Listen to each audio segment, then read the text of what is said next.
在过去的2024年10月，小鹏 G6 以119台的销量排在马来西亚电动车销量的 Top 5，还多过一些 BYD 的车型，多过 Model Y， 还多过 BMW Mini 和 Smart。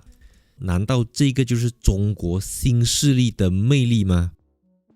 中国新势力魏小李未来小鹏和理想的小鹏 XPeng 已经来到马来西亚市场，跟 Burmaz Motor 合作推出了第一款 SUV 小鹏 G6。那它主要的对手就是 Tesla Model Y， 因为尺寸上非常的接近，但是它更加的便宜，设备也更加的多。那它是从165千到185千，有435公里标准续航跟570公里长续航的版本。那因为我之前已经在这个 Glenmarie 的 showroom 做过一支小鹏 G6 的简短介绍影片，那今天这集我就会将重点 focus 在它的驾驶起来的感觉是怎样，它的试驾体验，它的试驾心得等等。所以影片开始之前，你可能觉得我现在人在哪里？我在马来西亚，因为这一个车牌跟以前的车牌不同，它就用了马来西亚最新的 EV 专用车牌。在2024年9月9日之后注册的新电动车都必须强制安装这个 JBJ ePlate， 之前购买的可以在11月9号之后去申请换这个车牌，价值是98块，然后再根据不同的 accessory 店或者是 dealer 去 charge 你。那一般上新车都会 charge 你一个120块到150块。Okay， 我们来看看它的起步加速 ，Let's go。Right， so 上一集已经跟大家介绍了小鹏 G6 的规格，像它从165千到185千，有430多公里的标准续航版本，跟这个570公里 WLTP 的长续航版本 Long Range。那这个小鹏 G6 它无论在车身的长度、宽度、轴距都是对着 Tesla Model Y 来打的。那以马来西亚市场来说呢，这个 Tesla Model Y Long Range 是533 WLTP， 但是它比小鹏 G6 贵了53000块，所以就让到这个185千570公里的小鹏 G6，在续航力和价钱上面非常的有吸引力，也非常的有竞争力。我刚才在驾驶模式的 Sport Mode， 我现在回去 Standard Mode。OK， 然后再回去这个 AR 模式，在这边 ，Alright， so 打 Signal，so 当你在打 Signal 的时候呢，它会有这个Blind Spot Camera 啦，然后你打左边的有左边的，你打右边的有右边的。它的问题是你注意到吗？它的这个 frame rate 或者是它不是说100%那种即时 live 的 ，almost live 了啦吧，也还是一点点。然后你这个东西不只是这样子你可以选择要给它去到这边，还是你要去那边，去这边都可以，就看你自己的视线比较习惯投放在哪里。所以我要关掉我的 signal。OK， 没有加速。那这个小鹏 G6 比 Model Y 便宜了53000块，而且它标配的是20寸的轮胎 ，Model Y 标配是19寸的轮胎，所以就设备规格上，它明显是比 Model Y 更加的更加的饱满这样子。然后驾驶方面就有一点点不同了，因为在 Model Y 身上呢，这个标准续航的是单马达 Rear Motor Rear Wheel Drive， 可是以这个小鹏 G6 无论你买到标准续航或长续航，它们都是 RWD Rear Wheel Drive Rear Motor 的后轮驱动。那通常单马达的车子，尤其是后马达的车子的续航能力的续航里程都会比双马达的车子还要来得多，但你要牺牲掉的就是0到100的100公里加速，因为以 Model Y Long Range 来讲，0到100大概5秒左右，它就要6.2秒。不过你对于我一个电动车的车主来讲，我觉得其实多少秒，就是我觉得续航力它的 EV range 大于它的0到100是3秒、4秒、5秒、6秒。除非你是 performance level 的那种，像 Taycan Turbo GT， 哇，我0到100要 2.2 秒、2.3秒。除此之外，你问我在日常使用、日常行驶当中， 4.4秒跟3.8秒有什么不同吗？我不觉得啦。所以我觉得这个6.2秒不是它的一个弱的地方，因为你看它的动力啊，它是有282个 horsepower 跟440Nm，而且全部都透过后轮来输啊。所以后轮驱动纯电动平台的车子通常比较好驾的，因为你看我加速，它很 smooth。而且它也蛮安静的，我觉得它的 NVH level 是没有地方可以挑剔啦。说法我刚才经过了 highway， 再到 LDB 各种路面等等，因为它前面2片都是 acoustic glass 双层玻璃，再来用的轮胎整体车子的规格跟底盘的架构构造等等，我觉得 NVH 是绝对有豪华电动车的这个水准。因为我刚才驾着这辆车，驾着的时候，我前面就出现一辆马看。然后后来出来一辆卡宴，然后我就在想，因为驾起来有一点类似那种 shape 那种样子啊。然后我也开过很多豪华品牌的电动车，我就会觉得，真的，你讲当年在汽油车的时代，可能BMW、Mercedes 或者是 Porsche 他们的引擎技术比较强，或者是说他们的变速箱9速JF 的8速啦，或者是 PDK 变速箱啊。可是当我们去到没有 gears。1个 gear 或者2个 gear 的时候，所有东西就变得更加的简单，就让到很多中国汽车品牌至少可以在加速动力上面去弯道超车。你看加速是借来的，以前你要从 2.0 到 3.0 到 4.0 到 5.0， 你要从 Single Turbo 到 Twin Turbo， 再到 PHEV， 再到油电混合，你才能够达到这种加速的表现。可是现在你买一个小鹏 G6， 你只要花185千，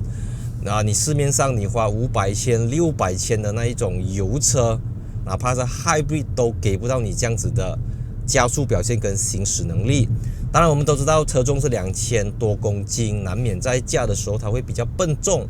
，steering 会比较难aga。但是我喜欢这台车子的就是呢，它给你的东西非常的多。你看像 Drive Mode 你就可以调整，如果去到 Individual 啦，你可以调整 Power Response、Regeneration 或者 Recuperation，which is Tesla 是不能够调，不管是 Model 3还是 Model Y， 所以它的 Regen Level 有 Low、Medium、High 跟 X Pedal。在 Power Steering 你可以有3个模式去调整，还有 Brake Pedal Feel， 就当你踩刹车的时候，你要它很 Sport，很及时的，还是它比较懒洋洋一点，比较 lay back 一点点，你都可以去 adjust， 所以就可以调整的东西来讲，它是琳琅满目，目不暇接，你可以慢慢的去玩它。所以小鹏 G6 整体的驾驶环境是跟 Tesla 非常非常像的，就像我把荧幕 swipe 下来我要调整我的 side mirror，我的 heater seat、ventilation seat、screen off 全部都在荧幕里面去调整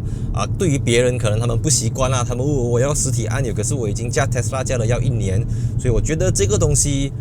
它纯粹就是一种熟能生巧 ，right？ 你用习惯了，你就不会觉得它是一个什么很天塌下来的事情啦。有些东西还是有 button 会比较好啦，像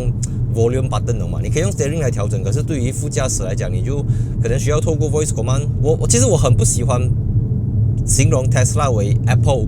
然后其他的 brand 就是 Android 有一点类似啦，就是怎么讲，就是在Android 身上有很多东西已经飞天遁地before Apple 讲它有什么function的时候 ，Android 早在5年前就已经用这个东西用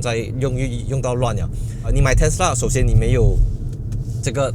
电子仪表板，所以这边可以告诉我的胎压监视，然后我可以透过这边去看车道上面有多少，旁边有什么车，右边有什么车或者我可以用 Real Time， 这个东西是非常非常 Tesla 的啦。Tesla 是利用荧幕的一半，把现在最新 update 过后就是一样的东西啦。然后你现在用很多豪华品牌的电动车它可能给你看到1条车道、2条车道、3条车道是 maximum， 可是这个车子如果你去到一个6条车道，它连对面的车道它都可以看得到，所以我觉得在自动驾驶辅助方面，它的确是 Tesla 的水平啦。所以小鹏 G6 它在中国是大家习惯叫他们是中国新势力嘛，就是魏小李、蔚来、小鹏跟理想。然后这个蔚来、小鹏、理想这个魏小李的编排顺序应该是按照他们的这个可能是产能、产量，又或者是他们的市场的这个量能来衡量。比较出乎我意料是它很好驾，就是 as in go corner 的时候，你看它的 steering， 看到吗？它是紧的，它是收到很 OK 的。因为往往我们讲电动车加速能力，我们不用谈了的，真的什么都一样的。你看 spec， 你根本都不用试驾，你看 spec 你就知道它几块了 ，right？ 可是 steering feel 跟 suspension tuning 这个东西是他们能够玩的东西。所以我现在加一个Taycan，right？ Taycan 跟那些 BYD Seal 跟 Model 3有什么不同嘛？就Taycan底盘，它底盘很强，它的 steering angle、steering feel 可以给你驾驶乐趣。然后加一个 BMW， 哪怕 BMW 可能不是纯电平台，不过至少它在坐姿driving position 怎样可以找到一个很好的坐姿，驾驶起来的时候有针对驾驶者的设计去出发，而不是其他一些花花边边的东西。加速，因为它20寸，你懂吗？所以它能够怎么讲？通常啦，很多电动车比它有力，可是轮胎比它小，然后又不是纯电平台，你知道吗？纯电平台就让它整个电池的摆放的位置，他们可以更加 flexibility 更加灵活的去运用那个空间，让它整体车子比较有协调感比较好，整个 weight balance、weight distribution、everything 都比较好。那坦白讲，我驾到现在啦，这个小鹏 G6。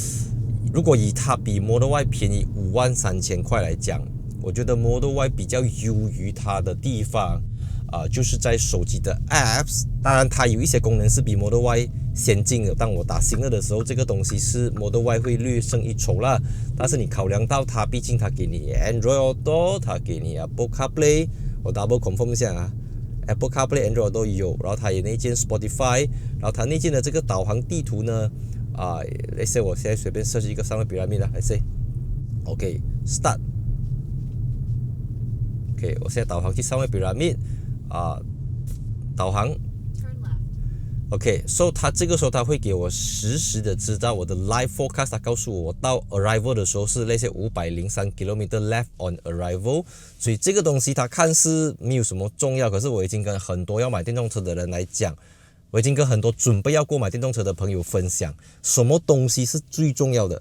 不是马力，不是扭力，不是0到100，是这个东西，是这个东西跟手机的 apps。你慢慢去细细品尝，你就知道我在讲我了。你上电动车，你一上车，哪怕你会路，哪怕你不会路，你几会路都没有用的，因为你没有办法每一天去拿一个 calculator 出来算我现在电池还可以走534，我要去那个地方20公里，所以是不是讲我到那边剩514公里，这样塞车嘞，绕路嘞你知不知道？你不知道的吗？所以这个时候人脑的极限到了，人脑的 limitation 到了，你就要靠电脑，所以电脑跟人脑必须要去配合，去给它达到一个真的是适合每一天用，而不只是在刷数据账面好看。所以我相信在看着这支影片的你，可能正在寻寻觅觅，正在考虑准备成为 early adopter， 可能是 Tesla， 它可能是 BYD， 它可能是 MG， 它可能是 Mercedes， 它可能是 BMW。 那小鹏它值得你考虑的地方就是第一，它的空间，因为它的轴距跟 Model Y 一样，所以为什么一直要强调 Model Y， 是因为 Model Y 怎样嘎嘎的都是2023全世界最好卖的单一车型 ，right？ 而且在美国、在欧洲大部分的主要国家，第一名的电动车都是 Model Y， 甚至很多国家最畅销的车型就是 Model Y。哪怕到现在我在讲话的这个时候，在中国过去2-3个月，最畅销的车型单一车型还是 Model Y。那这是说明了 Model Y 这样子的造型，这样子的轴距2800多 mm 的空间，这样掀背式 SUV 的造型是大部分人想要用到的东西 ，right？ 所以小鹏 G6 它可能不追求 volume， 不过它只要针对 Model Y 这样子的形态来打造，针对 Model Y， 在 Model Y 能够给到你的基础上卖更便宜，给到你更多的 spec。坦白讲 ，Tesla 很多地方都 very good， 但是就是这个 region 它的这个 regeneration 它不能够调整 low region， 像油车这样，你看我现在加速，当我松开我的踏板过后，它会 cruising， 它可以滑，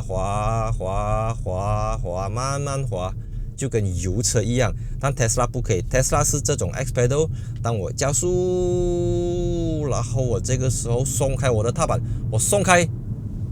看到吗？我没有踩 brake 我没有踩 brake 你自己衡量看，你看就停下来了，看到吗？如果我去到 low， 我加速，松开，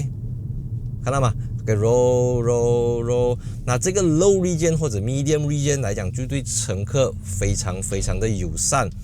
你买这样子的 size 的车，你就是要载人，就要载小孩子，就是要载老人家，你就是要载脚车、载 stroller、放 baby car seat，你才需要买这个空间、这个尺寸的车嘛，对不对？我原先在试驾小鹏 G6 之前，我对它有一个期望值maybe 是这样子。可是我刚才经过了我平时熟悉的路段，苏邦、USJ、LDB、Puchong、Putra、Cyber 这边，我真的能够觉得这个车子，如果它长期使用下来了，它的这些组装品质quality是过关的或者是他们的售后服务有很强的这个保价，它的 warranty package，service center 的服务到水准有够，真的是一个非常非常值得考虑的车子。这个是你看得到的。Flat bottom 的 steering wheel 非常的普遍，连 BMW 最新的 M 都是用 flat bottom， 可是它 flat bottom 它又不是圆形的嘛，它是这种说不出哪里怪的这种形状而且我的左膝盖会顶到这边，如果我踩 footrest 的话，也是会顶到混到这个地方，这个而且是OK 啦，这个底盘你这样做啦，椅子可以调整，设备齐全，音响系统也很好，等等 everything， 还有 Eco Mode 非常省油的模式加速。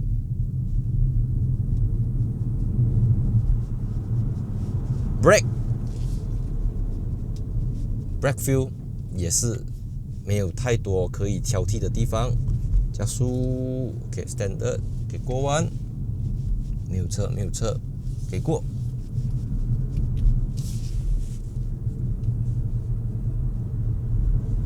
哇，好叫诶，真的是好叫哦，我不信，过一个大的 OK 加速。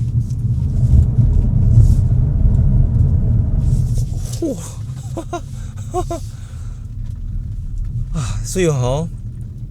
你说我很喜欢单马达就好了，大马达不要放前面前置马达完蛋了，前置马达一踩就是 torque steer， 就是 spin， 就是那个东西力量全部去前面，后马达又440Nm如果 ESC 可以关掉的话啦，你看你可以踩，然后你可以 brake， 可以再踩下去。喜欢我的影片，记得分享、按赞、订阅 ，follow 我的 Instagram account， like is a Facebook page，and see you in my next video. 3, 2, 1, cut.